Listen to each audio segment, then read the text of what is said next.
أعوذ بالله من الشيطان الرجيم بسم الله الرحمن الرحيم أفغير الله أبتغي حكما یعنی کیا تم یہ چاہتے ہو کہ اللہ تعالیٰ کے اس فیصلے کے بعد کسی اور فیصلہ کرنے والے کو تلاش کرو؟ یہ نہیں ہو سکتا۔ اس کے بعد قرآن کریم کی چند ایسی خصوصیات کا ذکر کیا گیا ہے جو خود قرآن کریم کے حق اور کلام الہی ہونے کا ثبوت ہے۔ مثلاً هو الذی انزل الیکم الکتاب مفصلا، جس میں قرآن کریم کے 4 خصوصی کمالات کا بیان ہے۔ اول یہ کہ وہ اللہ تعالیٰ کی طرف سے نازل کیا ہوا ہے، دوسرا یہ کہ وہ ایک کتاب کامل اور معزز ہے کہ سارا جہان اس کے مقابلے سے عاجز ہے، تیسرا یہ کہ تمام اہم اور اصول مضامین اس میں بہت مفصل واضح بیان کیے گئے ہیں، چوتھا یہ کہ قرآن کریم سے پہلے اہل کتاب یہود و نصارہ بھی یقین کے ساتھ جانتے ہیں کہ قرآن اللہ کی طرف سے نازل کیا ہوا کلام حق ہے۔ پھر جن میں کوئی سچائی اور حق گوئی کی صفت تھی انہوں نے اس کو ظاہر بھی کر دیا، اور جو لوگ معاند تھے وہ باوجود یقین کے اس کا اظہار نہ کرتے تھے۔ قرآن کریم آسمانی کتاب ہے، اللہ کی طرف سے نازل کی ہوئی ہے۔ اس کے یہ 4 خصوصی کمالات ہیں۔ پہلے تو یہ ہے کہ یہ اللہ کی طرف سے نازل ہوئی ہے کتاب، دوسرا یہ ہے کہ یہ کتاب کامل بھی ہے اور عزت والی بھی ہے، اور دنیا کی جتنی بھی کتابیں ہیں خواہ مذہبی ہوں، سماجی ہوں، قانونی ہوں، سب مکمل نہیں ہوتی۔ کوئی کسی موضوع سے ہوتی ہے، کوئی کسی موضوع سے ہوتی ہے۔ مثلاً ڈاکٹری حکمت کی کتاب ہے تو وہ جس لائن سے اس میں حکمت ہے وہ اسی لائن کی کتاب ہوگی۔ مثلاً یونانی ادویہ کا ذکر ہے تو اس میں خالی یونانی ذکر ہوں گی۔ آیوروید ہے تو آیوروید کے تعلق سے بیان کرے گی۔ ایلوپیتھک ہے تو وہ اپنے انگریزی دوائیاں، انجیکشن، ٹیبلٹ، کیپسول کا ذکر کرے گی۔ ہومیوپیتھک ہے تو وہ سارے کے سارے اپنے ٹنکچر اور گولیوں کے انہی تاثرات کو بیان کرے گی۔ ایسے ہی ماسٹری کا کورس، ماسٹری کے کورس کی کتابوں میں ڈاکٹری نہیں ملے گی آپ کو، وکالت کی کتابوں میں ماسٹری نہیں ملے گی۔ دنیا کے جتنے بھی کورس ہیں، جتنی بھی سائڈ ہیں، ساری سائڈوں کا کورس اور کتابیں الگ الگ ملیں گی، مفصل مکمل کوئی نہیں ملے گی۔ لیکن قرآن پاک کا یہ اعجاز ہے کہ یہ مکمل ہے۔ کوئی آدمی اتہاس کا اگر عاشق ہے، اس میں بڑی بڑی تاریخیں بھری ہوئی ہیں۔ کوئی آدمی میڈیسن لائن سے متعلق ہے تو اس میں بڑی بڑی حکمتیں بھری ہوئی ہیں۔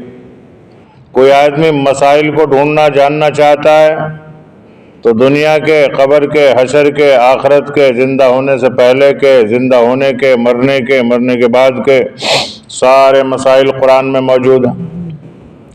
اگر کوئی آدمی کا باہمی نزاع، جھگڑا، کوئی بات ہو جاوے تو وہ سارے کی ساری باتیں، عدل، انصاف، قانون، دفع، سب اس میں ملیں گے آپ کو۔ کوئی آدمی چوری کر لے تو چور کی سزا کیا، اس کا تاوان کیا، اس کے ذمے کیا، وہ سب اس میں ملے گا۔ تو یہ قرآن کے 4 مخصوص صفات ہیں۔ پہلی صفت کیا ہے کہ یہ اللہ کی طرف سے نازل کی ہوئی ہے، کسی بندے کی بنائی ہوئی کتاب نہیں ہے کہ کوئی چیز بھول جاوے، رہ جاوے۔ دوسرا یہ کہ کتاب مکمل ہے اور اعجاز والی ہے، سارے جہان اس کے مقابلے میں عاجز ہیں۔ ایسی کتاب نہ کوئی بنا سکا، نہ بنا سکتا ہے، اور نہ کسی نے بنائی ہے۔ اللہ کی طرف سے ہے، مکمل ہے، اعجاز والی۔ تیسرے یہ کہ تمام اہم اور اصولی مضامین اس میں مفصل اور واضح بیان کیے گئے۔ اور چوتھے یہ کہ قرآن کریم سے پہلی جتنی بھی کتابیں ہیں ان سب میں اس قرآن کا تذکرہ اور قرآن کا ثبوت ملتا ہے کہ یہ کلام الہی ہے۔ قرآن کریم کی ان 4 صفات کو بیان کرنے کے بعد نبی کریم صلی اللہ علیہ وسلم کو اللہ رب العالمین نے یہ خطاب فرمایا فَلَا تَكُونَنَّ مِنَ الْمُمْتَرِينَ، یعنی ان واضح دلائل کے بعد آپ شبہ کرنے والوں میں نہ ہو جائیں۔ یہ ظاہر ہے کہ نبی کریم صلی اللہ علیہ وسلم تو کسی وقت بھی شبہ کرنے والوں میں نہیں تھے، نہ ہو سکتے تھے، جیسا کہ خود نبی کریم صلی اللہ علیہ وسلم کا ارشاد ہے تفسیر ابن کثیر میں ہے کہ نہ میں نے کبھی شک کیا اور نہ کبھی سوال کیا۔ تو نبی کریم صلی اللہ علیہ وسلم تو شک کرتے ہی کیوں قرآن کے بارے میں؟ امت محمدیہ کو بتلایا ہے، جیسے آج کے لوگ یہ جیسے ہمارا آپ کا مزاج ہے۔ قرآن پاک کو تو ہم نے چند جگہوں کے لیے منتخب کر رکھا، بس حافظ قرآن ہے تو رمضان میں تراویح میں سنا دے، ناظرہ ہے تو کوئی مرے گرے تو اس میں قرآن خوانی میں کام آ جائے، یا کوئی دکان کھولی ہو تو اس میں قرآن خوانی کرا کے خیر و برکت حاصل کر لو۔ ان چند چیزوں کے لیے قرآن کو ہم نے چن رکھا، بس باقی باروں میں شک شبہ میں ہے۔ نبی کریم صلی اللہ علیہ وسلم کو نہ کبھی شک تھا نہ کبھی شبہ تھا، بلکہ خطاب اس لیے فرمایا کہ بڑوں کو بعض وقت سنا کر چھوٹوں سے عمل کرانا مقصود ہوتا ہے۔ بڑوں کو آگاہ کیا جاتا ہے، مقصد ہوتا ہے چھوٹوں پر اس پر عمل کرایا جائے، اور اس میں تاکید معلوم ہوتی کہ یہ حکم لازمی ہے۔ جب نبی کریم صلی اللہ علیہ وسلم کو ایسا کہا گیا تو دوسری کوئی کیا ہستی ہے جو شک کر سکے؟ یعنی نبی کریم صلی اللہ علیہ وسلم سے بڑی ہستی نہ کوئی تھی نہ ہے، لیکن آپ صلی اللہ علیہ وسلم کو بھی اللہ نے یہ حکم دیا ہے فَلَا تَكُونَنَّ مِنَ الْمُمْتَرِينَ، آپ شک شبہ کرنے والوں مت ہو جانا۔ حالانکہ نبی کریم صلی اللہ علیہ وسلم نہ تھے نہ ہو سکتے تھے، لیکن مخاطب اس لیے فرمایا کہ جب اپنے پیارے حبیب کو بھی ایسا حکم دیا جا رہا ہے تو امت کے لیے اس پر عمل کرنا لازم اور ضروری ہے۔ دوسری آیت شریفہ میں قرآن حکیم کی اور 2 امتیازی صفات کا بیان ہے جو قرآن کے کلام الہی ہونے کا کافی ثبوت ہے۔ کیا ارشاد ہے؟ تمت کلمۃ ربک صدقا وعدلا لا مبدل لکلماتہ، یعنی کامل ہے کلام آپ صلی اللہ علیہ وسلم کے رب کا سچائی اور انصاف اور اعتدال کے اعتبار سے، اس کے کلام کا کوئی بدلنے والا نہیں ہے۔ لفظ تمت میں کامل ہونے کا بیان ہے، اور کلمت ربک سے مراد قرآن کریم ہے۔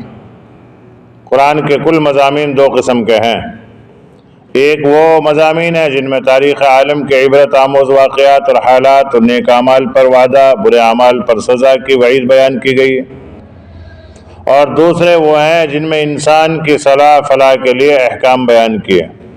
ان دونوں قسموں کے متعلق قرآن مجید کی یہ 2 صفتیں بیان فرمائیں، صدقا وعدلا۔ صدق کا تعلق پہلی قسم سے، یعنی جتنے واقعات اور حالات یہ وعدہ وعید قرآن پاک نے بیان کیے ہیں وہ سارے کے سارے سچے ہیں، ان میں شک شبہ بھی نہیں کرنا چاہیے، کیونکہ شک شبہ کے لیے اللہ نے پہلے ہی منع فرما دیا کہ کوئی شک شبہ نہ کرے قرآن کے کسی بھی حکم، کسی بھی واقعہ، کسی بھی قصہ، کسی بھی وعید اور کسی بھی وعدے کے بارے میں۔ اور صحیح ہے، ان میں کسی غلطی کا امکان ہی نہیں، کیونکہ قرآن پاک میں اللہ نے وعدہ فرمایا کہ ہم ماننے والوں کو جنت دیں گے، اور جنت بھی اتنی وسیع عریض ہوگی کہ 7 زمین آسمان اس کے مقابلے میں کچھ بھی نہیں، اتنی لمبی لمبی جنت ہے۔ اور دیندار بھلے آدمی کو قبر ہی کے اندر جنت کی کھڑکی کھول دی جائے گی، وہیں سے اس کو جنت کے مناظر دکھائی دیتے رہیں گے۔ اب عقل کے اعتبار سے ایسا لگے کہ قبر تو اتنی سی ہے، اسے کبھی بھی کھود کے دیکھ لو اس میں تو ہڈیاں پڑی ملے، تو یہ تو ہو گئے عقل کی سوچ۔ لیکن قرآن کا حکم اس کے برعکس ہے کہ قرآن اس میں جو ہے قبر کی شروعات سے ہی عقل انسان کی حیران رہتی ہے کہ صاحب وہاں فرشتے آئیں گے حساب کتاب لینے کے لیے۔ اب کوئی آدمی یہ سوچے کہ بعض آدمی مرے اور مرنے کے بعد میں، مثال طور پر ابھی کئی ملکوں میں زلزلہ چل رہا ہے، اللہ سارے انسانیت کی حفاظت فرمائے۔ کئی لاکھ لوگ مر بھی چکے ہیں اور کتنے ہزاروں لوگ ملبے میں دبے پڑے ہیں، اب بھی مرا کے بھی مرے ہوں گے، زندہ ہوں گے تو اللہ ہی جانتا ہے، لیکن 10 20 منزلہ بلڈنگوں کا گرنا، پھر ان کا ملبہ، پھر اس میں لوگوں کا اس طریقے سے اندر رہ جانا، تو ظاہر سی بات ہے بعض کا تو جسم بھی نہیں ملے گا، یا بعض وقت ایسا ہوتا ہے روڈوں پہ بہت سے ایکسیڈنٹ ہوتے ہیں ایسے کہ بالکل زمین میں مل جاتا ہے آدمی، کھرچ کے تو اس کے گوشت کو ہٹاتے ہیں۔ اب عقل کیا کہتی ہے کہ اب بتاؤ اس سے کہاں فرشتے حساب لیں گے، عقل کے اعتبار سے، لیکن اللہ کے لیے کیا مشکل ہے؟ جس اللہ نے مٹی سے ہمیں پہلے بنا کر کھڑا کر دیا، وہی اللہ اس گوشت کو، اس پوست کو اور اس چپکی ہوئی کھال کو پھر دوبارہ سے بنانے پر قادر ہے، اس کے لیے کیا مشکل ہے؟ تو قرآن جتنے بھی واقعات کو بیان کرتا ہے اس میں کبھی بھی شک شبہ نہیں کرنا چاہیے، یہ اللہ کا حکم ہے، اور یہ نبی کریم صلی اللہ علیہ وسلم کو مخاطب کر کے فرمایا اللہ نے فَلَا تَكُونَنَّ مِنَ الْمُمْتَرِينَ، آپ شک شبہ والوں میں سے مت ہو جانا۔ مقصد کیا ہے کہ آپ کا امتی بھی کوئی شک شبہ نہ کرے قرآن کے واقعات پر، احکامات پر، اور قرآن پاک کے وعدے اور وعید پر، جیسے فرمایا کہ بھئی قبر میں جب آئیں گے فرشتے حساب لینے کے لیے، اگر حساب صحیح دے دیا تو جنت کی کھڑکی اس کے لیے کھول دی جائے گی اور حکم ہو جائے گا نم کا نومت العروس، دلہن کی طرح سے رہ اب تو اس قبر میں سو جا آرام سے، تجھے کوئی چھیڑنے والا نہیں ہے، تیرے رب کے علاوہ وہی اٹھائے گا اب تو تجھے۔ تو یہ عقل اب یوں کہتے لو صاحب اس قبر میں کیسے تھا، آدمی آگے پٹاؤ بھی نہیں ہٹا اور چھوٹی سی قبر ہے، اس میں کیسے وہ فرشتے لئیم شہیم لمبے چوڑے کیسے کھڑے ہوں گے اس میں، عقل کے اعتبار سے۔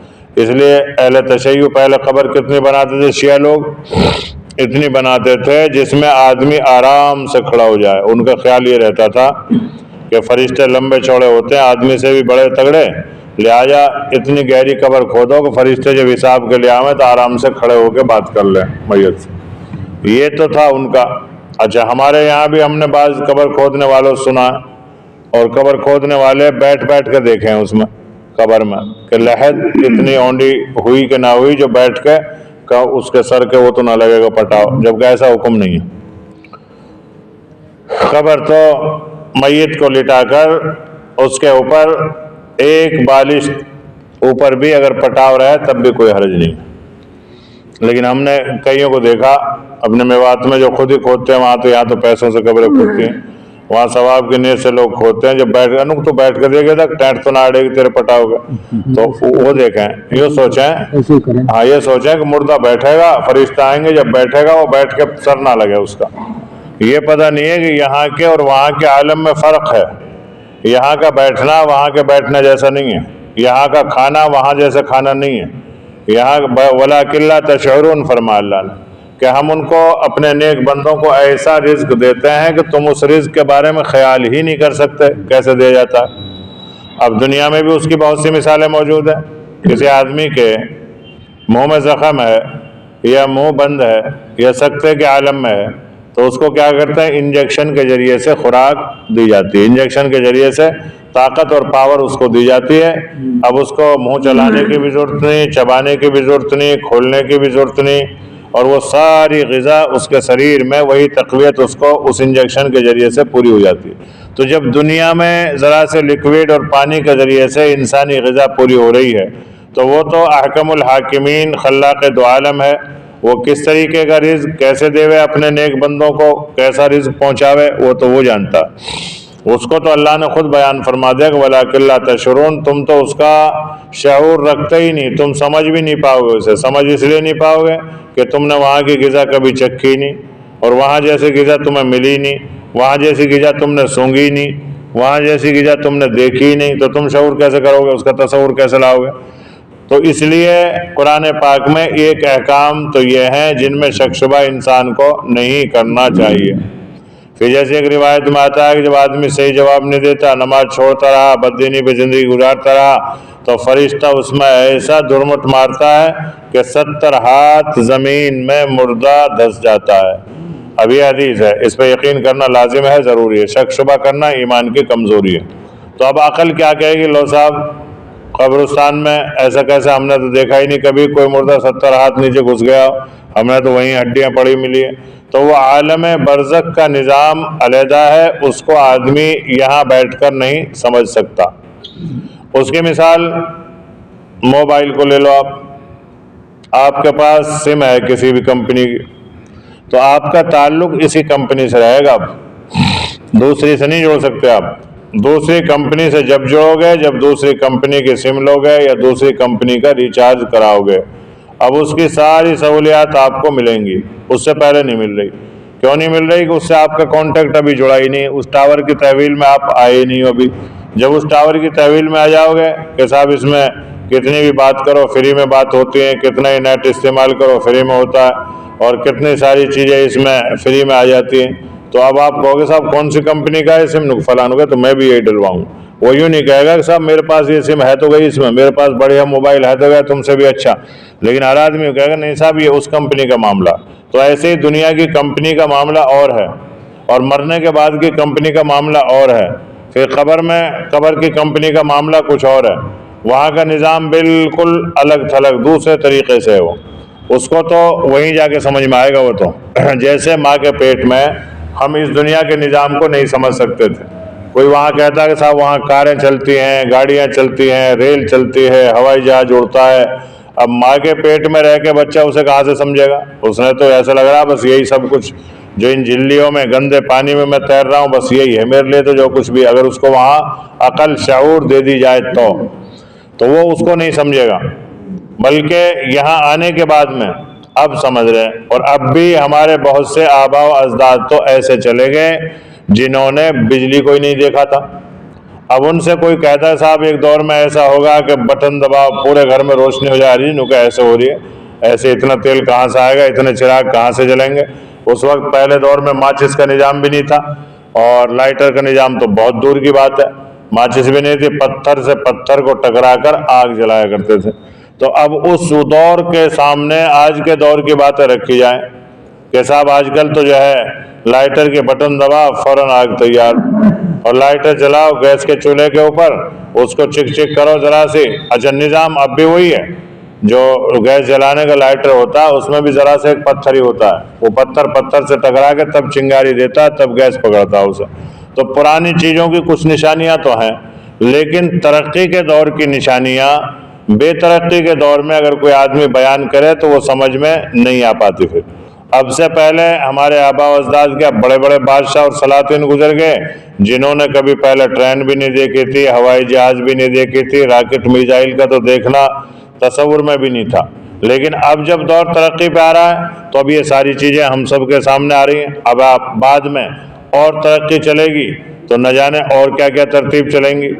تصوراتی دنیا اگر آ گئی تو اس میں بعض بتا رہے کہ ایسا بھی نظام بن جائے گا کہ موبائل میں آپ ویڈیو کالنگ کرو اور کھانا تم کھا نہیں رہے لیکن تصور میں پیٹ بھی بھرے گا تمہارا، یعنی اس طرح کی پتہ نہیں کیا کیا نئی نئی ٹیکنیکالوجی دکھا رہے ہیں۔ مولانا عمر صاحب بیان میں اکثر فرمایا کرتے تھے جب کہ ایک دور ایسا آئے گا کہ لوگ لیٹرنگوں میں بیٹھ کر موبائلوں پہ بات کر رہے ہوں گے، تو ہم یہ سوچے بن کہ لوگ مالدار اتنے ہو جائیں گے سب اپنے گھر میں ریسیور جو ہے لیٹرنگوں میں بھی لگا لیں گے، ڈبہ لٹکا رہے گا وہاں، جیسے گھنٹی بجی بیٹھے بیٹھے وہیں اٹھایا ہیلو کری۔ لیکن وہ دور نہیں ہے، تار کا کنیکشن کا دور ہی نہیں رہا اب موبائل کے لیے۔